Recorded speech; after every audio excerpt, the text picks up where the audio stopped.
بسم الله الرحمن الرحيم والصلاة والسلام على نبينا محمد وعلى آله وصحبه أجمعين.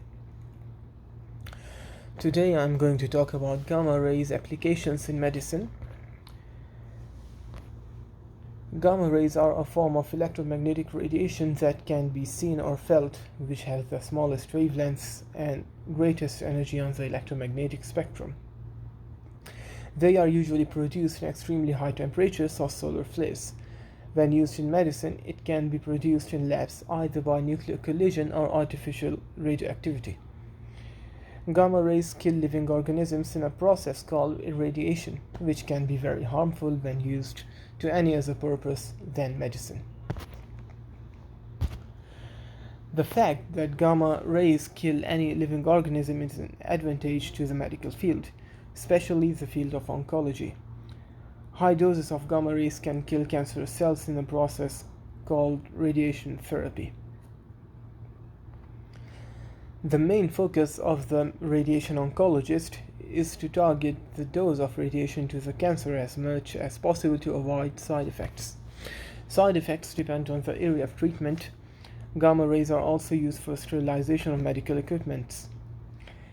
As mentioned above, gamma radiation can be used in various fields of medicine, but in this presentation we will be discussing the therapeutic application and the imaging application of gamma radiation in medicine.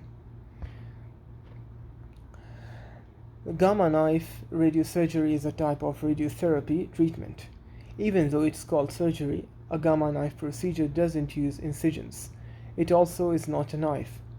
Gamma knife uses a very precise beams of gamma rays to treat an area of disease or cancerous growth. It's most often used in the brain. The beams of gamma radiation send a very intense dose of the radiation to a small area without a need to make an incision.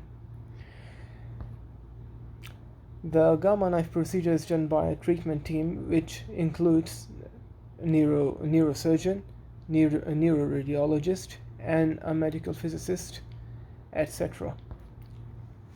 Gamma knife treatment is in most cases involves these steps. The head frame placement, and it's used to keep the head from moving during treatment and to focus the gamma ray beams to the exact location of the lesion. And once the head frame is in place, the exact location of the lesion will be found using a CT scan or MRI. A CT scan uses a series of X-rays and a computer to create a detailed image, while MRI uses large magnets and a computer to make images. After the CT and the MRI, the radiation therapy team will determine the treatment plan. The results of the imaging scan and other information will be used by a medical physicist to determine the best treatment. After the person is positioned for the treatment, a type of helmet with hundreds of holes in it's placed over the head frame. These holes help to focus the radiation beams on the target. Treatment will last anywhere from a few minutes up to a few hours. The length of time depends on the type and location of the area being treated. In most cases, only one treatment season is needed for a lesion. And finally, some possible risks of gamma knife surgery are swelling of the brain, headache, numbness, and hair loss near treated area. And then uses of gamma radiation in medical imaging. Imaging with gamma rays has a wide range of functions such as tumor imaging, infection imaging, bone imaging, and thyroid imaging.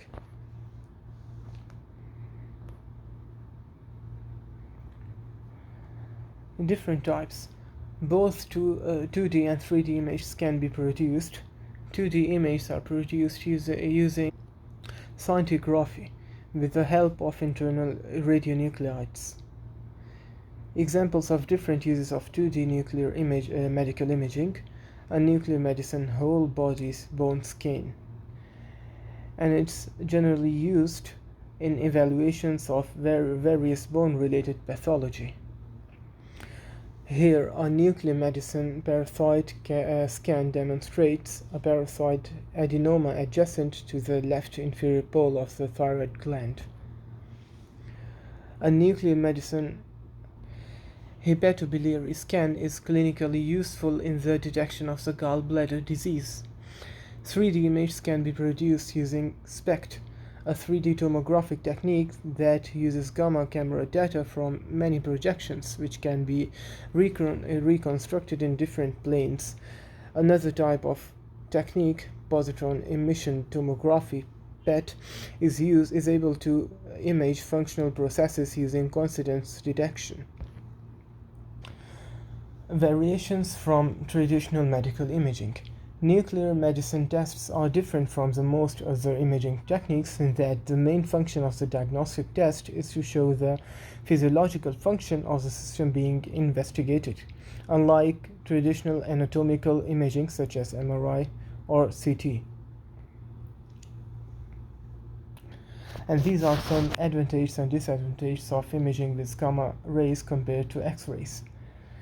Some of the advantages are less scattering, and initially equipments are less costly and more portable. And some disadvantages of gamma rays are that the scanning time is longer and that the images are less sharp. And finally, the future of imaging with gamma rays. For the coming systems are being designed with the aim of low-cost clinical applications. New prototypes are being designed and built. The future of nuclear imaging holds cheaper, safer instruments that provide a high resolution and are more sensitive to detect and quantify diseases faster and more accurately, and that are more accessible and easier to use. New technology platforms are being developed that would accelerate and lower the cost of discovering and confirming new molecular imaging probes.